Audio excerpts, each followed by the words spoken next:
25일 월요일 아침입니다. 오늘 아침은 특별히 메모리얼 데이의 아침인데요.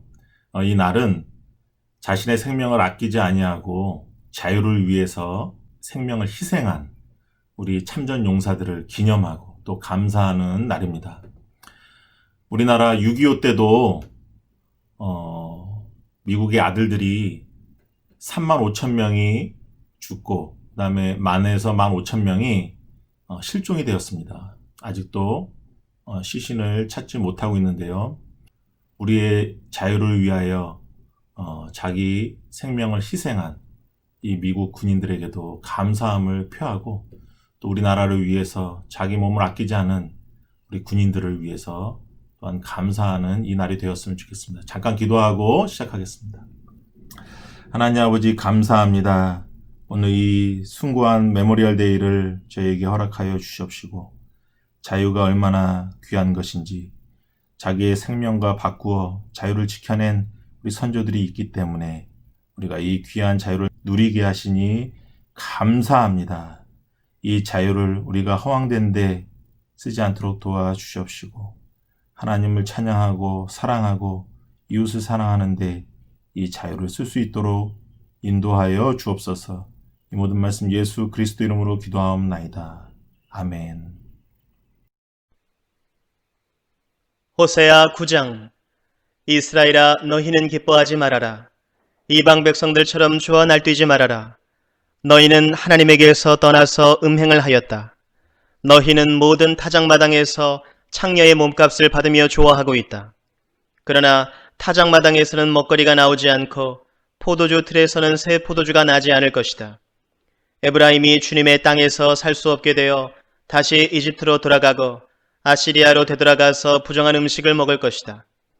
이방 땅에서는 주님께 포도주를 제물로 부어드릴 수 없고 그들이 바치는 제물이 주님을 기쁘게 해드릴 수도 없을 것이다. 그들이 먹는 것은 초상집에서 먹는 음식과 같아서 그것을 먹는 사람들마다 부정을 타게 될 것이다. 그들이 먹는 것은 허기진 배나 채울 수 있을 뿐 주님께서 계신 집으로 가져다가 바칠 것은 못 된다. 절기가 오고 주님께 영광을 돌릴 잔칫날이 돌아와도 무엇을 제물로 드릴 수 있겠느냐? 재난이 닥쳐와서 백성들이 흩어지는 날 이집트가 그 피난민을 받아들여도 끝내 멤피스 땅에 묻히는 신세가 되고 말 것이다. 가지고 간 귀중한 금은 보화는 잡초 속에 묻히고 살던 곳은 가시덤불로 덮일 것이다. 이스라엘은 알아라. 너희가 보복을 받을 날이 이르렀고 죄 지은 만큼 벌받을 날이 가까이 왔다. 너희는 말하기를 이 예언자는 어리석은 자요 영감을 받은 이 자는 미친 자다 하였다. 너희의 죄가 많은 만큼 나를 미워하는 너희의 원한 또한 많다. 하나님은 나를 예언자로 임명하셔서 에브라임을 지키는 파수꾼이 되게 하셨다. 그러나 너희는 예언자가 가는 길목마다 덫을 놓았다. 하나님이 계신 집에서마저 너희는 예언자에게 원한을 품었다. 기부와 사건이 터진 그때 못지않게 이 백성이 더러운 일을 계속한다. 주님께서 이 백성의 죄악을 기억하시고 그릇된 행실을 다 벌하실 것이다. 내가 이스라엘을 처음 만났을 때에 광야에서 만난 포도송이 같았다. 내가 너희 조상을 처음 보았을 때에 제철에 막 익은 무화과의 첫 열매를 보는 듯하였다. 그러나 바알부올에 이르자 그들은 거기에서 그 부끄러운 우상에게 몸을 바치고 우상을 좋아하다가 우상처럼 추악해지고 말았다. 이제 에브라임은 새와 같은 꼴이 될 것이다. 에브라임의 영광은 새처럼 날아갈 것이다. 아기가 태어나는 일도 없고 여인들이 임신하는 일도 없고 아기를 낳는 일도 없을 것이다. 이미 낳아서 기르는 자식들은 내가 빼앗을 것이다. 한 아이도 살려두지 않을 것이다.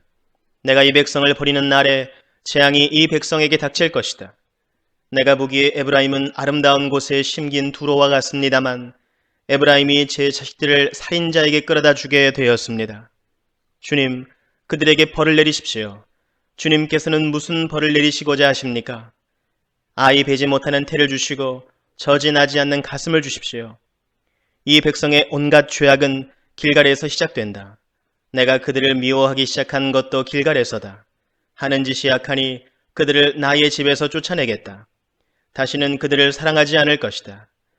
대신이라는 것들도 모조리 나를 거슬렀다. 에브라임은 그 밑동이 찍혀서 뿌리가 말라버렸으니 열매를 맺지 못할 것이다.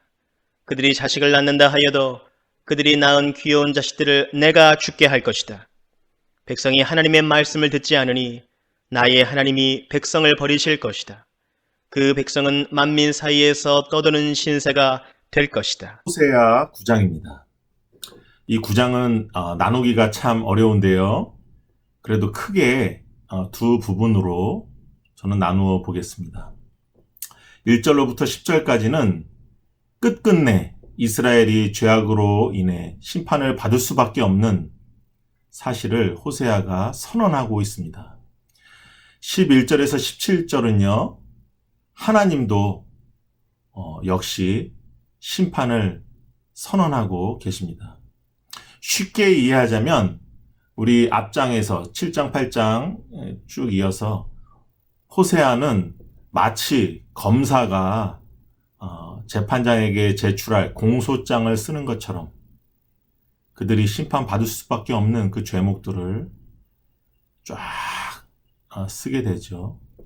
그리고 11절에서 17절에서는 재판장이신 하나님이 그 공소장을 참고해서 심판을 확정하는 모습이 나온다고 생각하시면 아주 쉽겠습니다. 우리 자세하게 한번 들어가 보겠습니다. 우리 1절을 잠깐 읽겠습니다. 이스라엘아, 너희는 기뻐하지 말아라. 이방 백성들처럼 좋아 날뛰지 말아라. 너희는 하나님에게서 떠나서 음행을 하였다.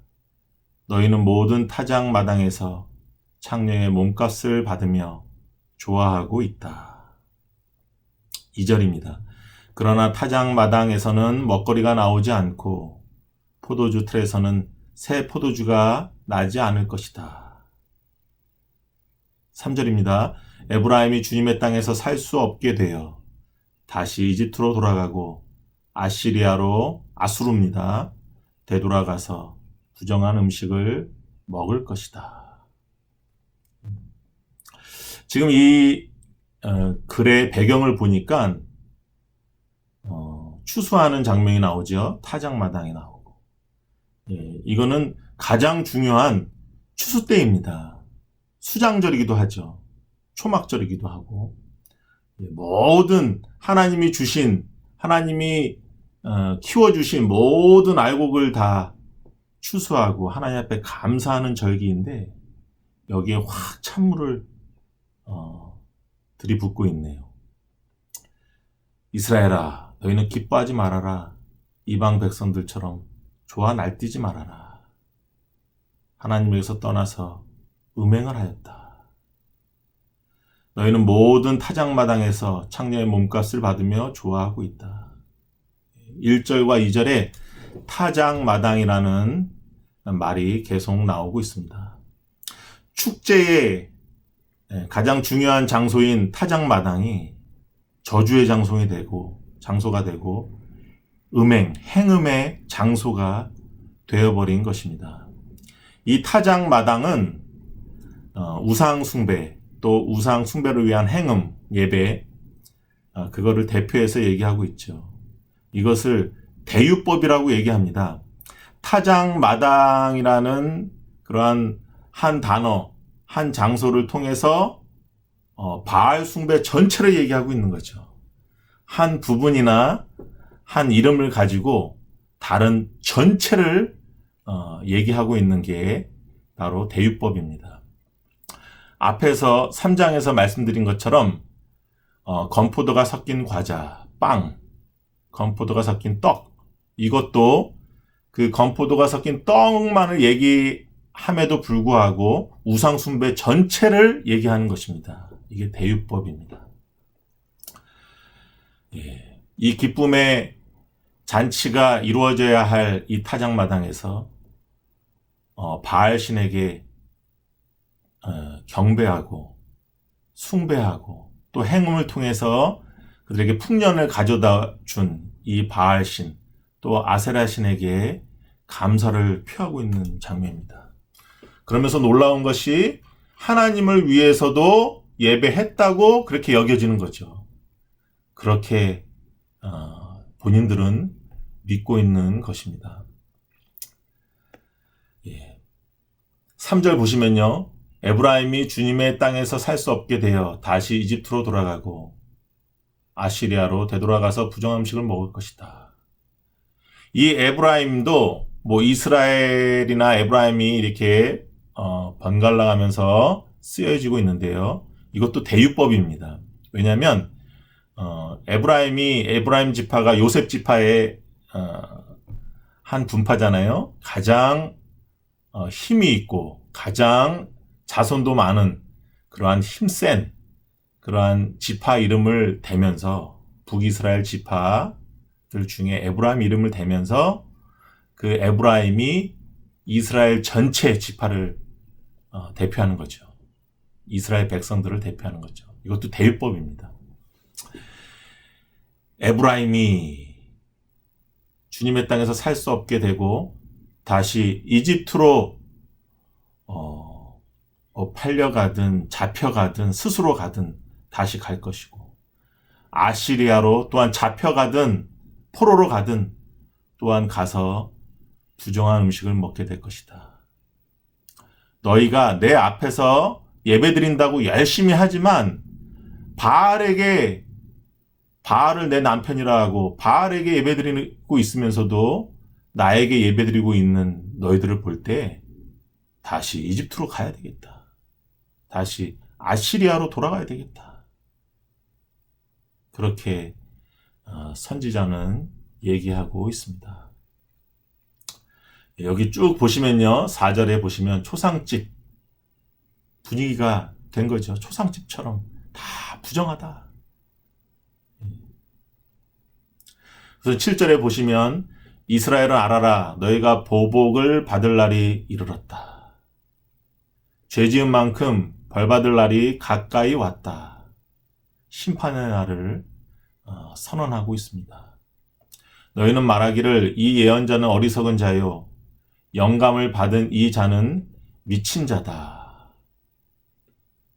이렇게 선지자를 미쳤다고 욕을 하면서 우리의 축제 분위기를 망치고 있다고 그렇게 더 핍박을 하죠. 9절에 보시면 기브아 사건이 터진 그때 못지않게 이 백성이 더러운 일을 계속한다. 우리 이 기브아 사건이 뭐죠? 그 사사기 19장, 20장, 21장에 보시면 이 기브아 사건이 나옵니다. 이 기브아는 베냐민에 속한 땅인데요. 레위인이 첩을 가지고 있죠. 레위인이 성직자가 첩을 두고 있는 거예요. 참 이것도 얼마나 타락했는지 보여주는 거죠. 그 레위인이 첩을 데리고 이 기브아에 잠을 자려고 머물렀는데 그날 밤 기브아 불량배들이 우리가 그를 상관하리라 하고 그 남자 나오라 그런 거예요. 이거 동성 성관계를 말하고 있는 거죠. 이렇게까지 타락했습니다. 뭐 요즘 세상과 뭐 별다를 바 없죠. 이에 레위인은 자기 첩을 내주어서 밤새도록 처참하게 성적으로도 어뷰즈 당하고 처참하게 죽게 됩니다. 또 이렇게 처참하게 죽었다고 첩의 시신을 12덩어리로 토막을 내어서 이스라엘 모든 지파에게 보내고 모든 지파는 한 곳으로 모여서 전쟁하자고 그렇게 결의한 다음에 베냐민 지파의 남자들을 거의 몰살시키게 됩니다. 이스라엘 역사에서 가장 추악하고 더럽고 불행한 이야기 중에 하나입니다. 이렇게 지도자들이 타락했죠. 이렇게 하나님의 백성들이 타락했죠. 우상을 섬기고 하나님 말씀을 저버린 이스라엘의 모습을 전형적으로 보여주고 있는 사건이 사사기 시대의 마지막 이야기 기브아 사건입니다. 그것과 별 다를 바 없다.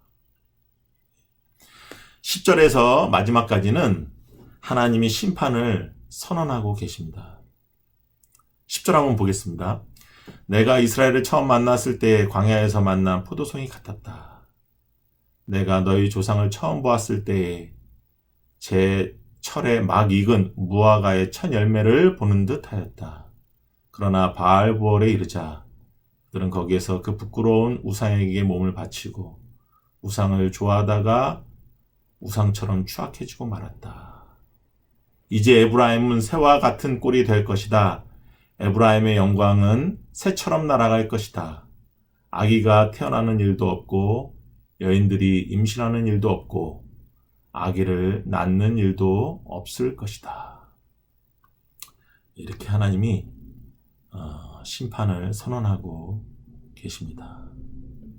15절, 16절에 보시면요. 하나님이 직접 음성으로 또 심판을 마저 선언하고 계신데요. 이 백성의 온갖 죄악은 길갈에서 시작된다. 내가 그들을 미워하기 시작한 것도 길갈에서다. 하는 짓이 악하니 그들을 나의 집에서 쫓아내겠다. 다시는 그들을 사랑하지 않을 것이다. 대신이라는 것들도 모조리 나를 거슬렀다. 에브라임은 그 밑동이 찍혀서 뿌리가 말라 버렸으니 열매를 맺지 못할 것이다. 그들이 자식을 낳는다 하여도 그들이 낳은 귀여운 자식들을 내가 죽일 것이다. 하나님이 본인의 음성으로 이렇게 심판을 선언하고 있는 안타까운 장면입니다. 여기 10절에 보시면요. 하나님이 이스라엘의 첫사랑을 잊지 못하세요. 광야에서. 그래도 하나님이 하라 하면 하고, 하나님이 첫사랑, 큰 기대를 품고 이스라엘과 처음 데이트하시고 결혼 사역을 하시던 그때, 광야에서 만난 물기가 많은 포도송이 같았다. 무화과의 첫 열매를 보는 듯하였다. 그러나 바알보올에 이르자 민수기 25장을 얘기하죠. 거기서 그들은 우상에게 몸을 바치고 우상을 좋아하다가 우상처럼 추악해졌다. 이 바알보올 사건은 하여튼 요한계시록까지 계속해서 나오는 어마어마한 사건입니다. 그렇게 율법을 받고 하나님과 결혼하고 하나님 사랑하겠다고 하자마자 그 모압 왕의 계략 발람이 줬죠. 아이디어를 이스라엘 두령들 리더들을 다 초대해서 자기들이 섬기는 바알 신들에게 예배하게 하고 거기서 행음을 하게 해서 이 사람들이 새로운 세계다. 농사 지으려면은 이 사람들에게 잘 배워야 되는데 농사의 신은 이렇게 예배하는가 보다. 새로운 시대가 열렸나 보다. 하면서 거기서 우상 숭배를 하고 몸을 다 갖다 바쳤죠. 그래서 하나님이 엄청나게 노해서 수만 명이 그 자리에서 죽는 모습을 우리가 볼 수 있습니다. 하나님이 이게 아프신 거예요. 너희가 나를 배반하고 반란하는 것 어제 오늘 일이 아닌데 그래도 나는 처음에는 너희가 너무 사랑스럽고 기대감도 있었고 가슴도 두근두근 한 적이 있었다. 그러나 오늘까지도 너희가 또 배신하냐. 하나님이 그렇게 얘기하고 계시는 거예요. 바알은 풍요의 신입니다. 비를 주관하고 그래서 하늘을 주관해서 풍요롭게 하는 거죠. 비도 내리게 하고 햇볕도 주고. 그래서 풍요의 신인데 너희가 농사할 때 바알 신에게 그렇게 비냐? 바알이 그렇게 풍요를 갖다 주냐? 아냐. 생명은 내가 지었고 내가 주관한다. 그래서 이번 장은 여인들이 아이를 낳고 아니면 못 낳게 하고 계속 이런 얘기가 많은데요. 풍요는 하나님이 주시는 선물이라는 거예요. 그거 얘기하고 있는 거예요. 그래서 하나님이 심판할 때도 아기가 태어난 일이 없고 태를 닫겠다는 거죠. 여인들이 임신하는 일도 없고 아기를 낳는 일도 없을 것이다. 예, 이렇게 풍요와 너희들에게 자녀를 주는 것은 나의 선물이지 바알 신이 베푸는 게 아니야. 그렇게 얘기하고 계십니다. 예, 15절에 보시면요. 내가 그들을 미워하기 시작한 것도 길갈에서다. 또 이제 배반한 얘기 한 예로 또 길갈 얘기가 나옵니다. 이 백성의 온갖 죄악은 길갈에서 시작된다. 15절. 이 길갈이 어떤 곳입니까? 예, 사람들이 우리에게도 왕을 달라. 눈에 보이는 왕을 달라. 하나님은 눈에 안 보이시니까 우리가 힘들다. 그리고 다른 왕이 있는 나라들에 의해서 우리가 침략받고 하니까 우리도 눈에 보이는 왕이 있었으면 좋겠다. 그래서 하나님이 눈물을 머금고 왕을 허락해 주시죠. 바로 사울이 기름 부음 받고 왕이 된 게 길갈입니다. 무섭죠? 그 전에는 타락을 해도 모세는 그래도 중보하고 하나님 편에 서서 가슴을 찢었잖아요. 근데 왕이 타락하니까는 아주 무섭네요. 우상 숭배를 공식적으로, 오피셜하게, 또 대대적으로 저지르고 온 백성을 아주 국가적인 그러한 시스템으로 우상 숭배를 하게 하니까 무서운 거예요. 그 하나님이 길갈에서부터 시작된다. 이렇게 구약성경이나 신약성경 다 이렇게 정치와 관련이 있습니다. 예. 거의 대부분이 이렇게 정치와 관련이 있습니다. 왕의 기름 부음. 또 하나님을 떠난 백성은 자기들이 살기 위해서 이집트에 붙었다가 아수르에게 붙었다가 하나님 앞에 포커스를 맞추기보다는 나를 도와줄 강대국은 어딜까? 이렇게 잔머리 굴리다가 망하는 거거든요. 불러들이고 도움을 청해서 망하게 되는 것입니다. 예, 이렇게 해서 이번 장이 끝나게 됩니다. 우리 바알에 대해서 조금 체계적으로 오늘 말씀드리려고 하는데요. 이 바알과 그 다음에 그의 부인 아세라, 아스다롯도 있는데요. 여신이죠. 이건 가나안의 신이고 또한 페니키아, 그 두로와 시돈 거기도 이 바알 숭배권이고요. 예, 그 다음에 암몬 족속이 섬겼던 몰렉도 이 바알과 거의 같습니다. 이 바알의 의미는 주님, 남편이라는 뜻입니다. 바알을 주님이라고 부르고 자신들의 남편이라고 부르는 거예요. 2장 16절에서 17절 말씀 보시면요. 여호와께서 이르시되 그 날에 내가 나를 내 남편이라 일컫고 다시는 내 바알이라 일컫지 아니하리라. 내가 바알들의 이름을 그의 입에서 제거하여 다시는 그의 이름을 기억하여 부르는 일이 없게 하리라. 하나님께서 내가 나를 내 남편이라 일컫게 하겠다. 하나님을 내 바알이라 일컫지 아니하게 하겠다. 지금 그 말씀이에요. 예, 이 언어 플레이가 여기 엄청나게 돼 있죠. 이 바알은 주님 아니면 남편이라는 뜻인데 우리의 남편, 우리의 주인은 하나님이시라는 거죠. 그래서 바알들의 이름을 너희들의 입에서 제거하겠다. 다시는 기억하고 부르는 일이 없게 하겠다. 이것이 호세아에서 나오는 하나님의 안타까운 마음입니다. 우리 이 바알의 부인은 아세라인데요. 아세라는 나무로 지어졌죠. 그래서 아로 새긴 우상, 그거는 이제 아세라를 많이 표현하고 있다고 생각하시면 됩니다. 그리고 목상이기 때문에 남아있는 건 없고요. 다 썩어가지고 없어지죠. 다산의 상징이고 땅의 신이기 때문에 가슴이 굉장히 많습니다. 가슴이 막 여러 개 되어 있어요. 그래서 다산의 상징입니다. 이 바알과 아세라 숭배가 언제부터 이루어졌는지 그 다음에 이 북이스라엘이 언제부터 이렇게 혼합주의적으로 하나님과 바알을 같이 섬겼는지 그 역사를 잠깐 훑어보면 큰 도움이 되실 것 같습니다. 처음에는 우리 출애굽하자마자 율법 10계명 받고 나서 받을 때에 우리 금송아지를 만들죠. 그러면서 밤새 춤추고 뛰었다 그랬어요. 그 행운까지도 한 거거든요. 그런데 이집트보다는 이 가나안이 그 강도가 훨씬 센 거고요. 그 다음에 두 번째는 우리 민수기 25장, 오늘 하나님이 언급하셨던 것입니다. 바알불 사건이시죠. 예, 아주 큰 사건입니다.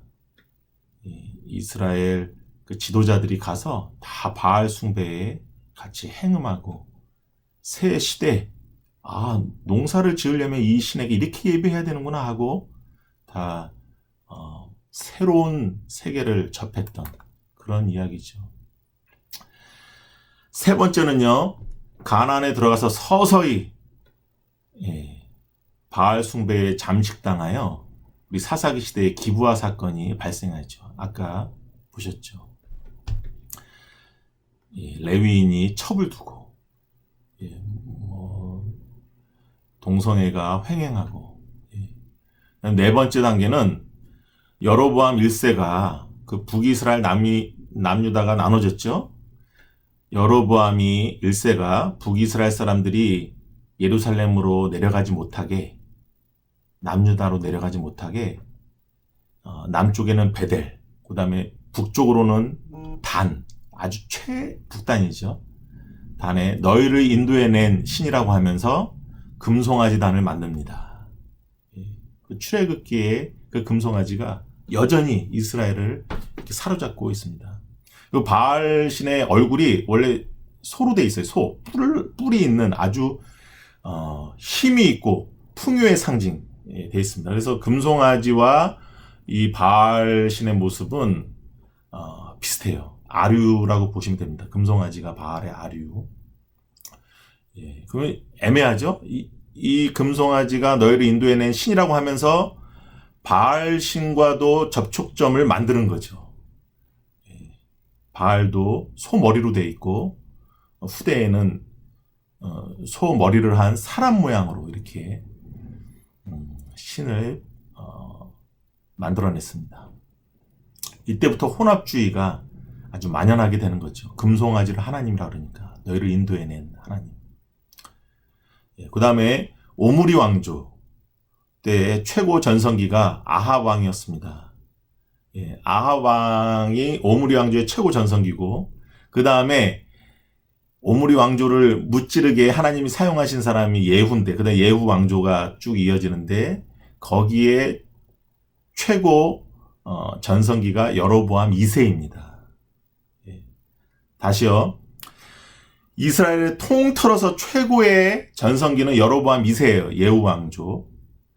그렇지만 오므리 왕조 아합 왕 때 22년을 통치했어요. 이때는 두 번째 전성기입니다. 이때가 다 바알 숭배를 최고로 잘할 때예요. 이 아합 왕은 다 아시다시피 이세벨, 저기 페니키아, 두로와 시돈, 거기에 공주를 데리고 와서 그 유대 관계를 잘 맺고, 남유다하고도 관계가 좋았어요. 그래서 이세벨의 그 딸 아달랴를 유다 여호람에게 결혼을 시키게 했죠. 그래서 남유다까지 바알 숭배가 확산되도록 그렇게 했습니다. 이세벨은 아주 유명한 바알 숭배자죠. 이때는 뭐 페니키아 주변 강국하고도 잘 관계를 맺고 남유다하고도 관계가 좋아서 아수르, 초강대국 아수르까지도 이긴 적이 있어요. 이렇게 강대국이 됩니다. 하나님이 없어도 바알 믿는 신앙으로도 이렇게 전성기를 누리고 아수르도 퇴치하고 큰 부도 누리고, 이때가 아합 왕이죠. 바로 이때가 엘리야 선지자가 활동하던 때입니다. 엘리야 한 사람과 바알과 아세라 선지자 850이 붙었죠. 왕의 식탁에서, 또는 국가의 월급을 받는, 녹봉을 받는 선지자들이 850명이었고, 핍박당하는 선지자는 엘리야 혼자였어요. 850대 1로 이렇게 하나님을 믿는 참 선지자가 이렇게 핍박을 받았습니다. 850대 1의 상황이었어요. 이때도 3년 동안 비가 오지 않게 하죠. 왜 비를 했냐면은 비가 오게 하는 것은 바알이 아니라 하나님이라는 사실을 알려주기 위해서 이렇게 비를 통해서 하나님 되심을 또 알려주게 됩니다. 우리 지금 호세아 시대 때 여로보암 2세 때도 40년이 넘도록 통치를 하는데 남왕국의 우시아하고도 좋은 관계를 맺고요. 그 다음에 아수르가 다른 변방의 그러한 반란에 의해서 그거를 막으려고 가니까 원래 전선을 두 군데로 나누면 안 되거든요. 그래서 그 틈을 타서 여로보암 2세가 거의 다윗 왕국 시대처럼 전성기를 누리게 됩니다. 이때도 마찬가지입니다. 최고로 잘 살고 잘 먹고 영토도 제일 넓고 남왕국하고도 좋고 사이도 좋고 이럴 때 제일 타락했어요. 바알로도 다 되네요. 태국이 기독교 선교가 굉장히 어려운데 그건 뭐냐면요. 불교 국가입니다. 90% 이상이 아직도 불교인데요. 불교가 서양 강대국들을 다 이긴 거예요. 기독교 국가들을 다 이긴 거예요. 불교 갖고도 다 이깁니다. 외교술이 뛰어나고 콰이어강의 다리 아시죠? 그 외교술이 천부적이고 불교 갖고도 서양 기독교 제국들을 다 이겼기 때문에 기독교가 필요가 없는 거예요. 이렇게 가장 잘 살고 잘했지만 자기들에게 풍요를 주고 이런 부를 가져다 주고 잘 살게 하는 거는 바알 신이라고 여겼어요. 바알을 자기 주인이라고 여기고. 그렇지만 하나님이 얘기하십니다. 너에게 곡식을 풍요롭게 주고 너에게 자손을 주는 거는 나의 선물이고 내가 이 우주를 다스리는 거지. 바알이 아니다. 나에게 돌아와라. 돌아와라. 하나님이 그렇게 말씀하고 계십니다. 우리 코로나 사태를 통해서도 하나님이 꼭 이렇게 얘기하시는 것 같아요. 생명을 주관하고 이 세상을 다스리는 자는 바로 나다. 너희들을 창조한 자는 나다. 나에게로 다시 돌아오자. 우리가 물질을 하나님처럼 섬길 수도 있고 또한 과학을 하나님처럼 맹신할 수도 있고 과학이면 다 해결할 줄 것처럼 그렇게 우리가 믿을 때가 많잖아요. 앞으로 더 놀라운 세계들이 펼쳐질 것처럼 우리가 얘기할 때가 많은데 하나님 사랑하는 것과 하나님이 다스리시는 것은 변하지 않는다는 것. 이런 하나님 앞에 오늘도 우리의 찬양을 드리고 우리의 생명을 다 드리는 저와 여러분이 되었으면 좋겠습니다. 다 함께 기도하시겠습니다. 하나님 아버지 감사합니다. 오늘 귀한 말씀을 주셔서 저희가 생명의 근원 되시고 우리에게 풍요도 선물로 주시고 우주 만물을 말씀으로 다스리시는 하나님을 아버지로 두었다는 것을 알게 하시니 감사합니다. 그런 하나님을 우리가 마음을 다하여 사랑하게 하여 주시옵시고 오늘 찬양하며 사는 하루 다 될 수 있도록 인도하여 주시옵소서. 하나님의 자녀들 가운데 어머니를 하나님 나라로 보내고 울고 있는 하나님의 자녀들이 있사오니 위로하여 주시옵시고 또 육신의 약함으로 인해 하나님 병원에 있는 하나님의 아들 딸들이 있사오니 하나님 지켜주시고 인도하여 주시고 치료하여 주시옵소서. 모든 말씀 예수 그리스도 이름으로 기도하옵나이다. 아멘.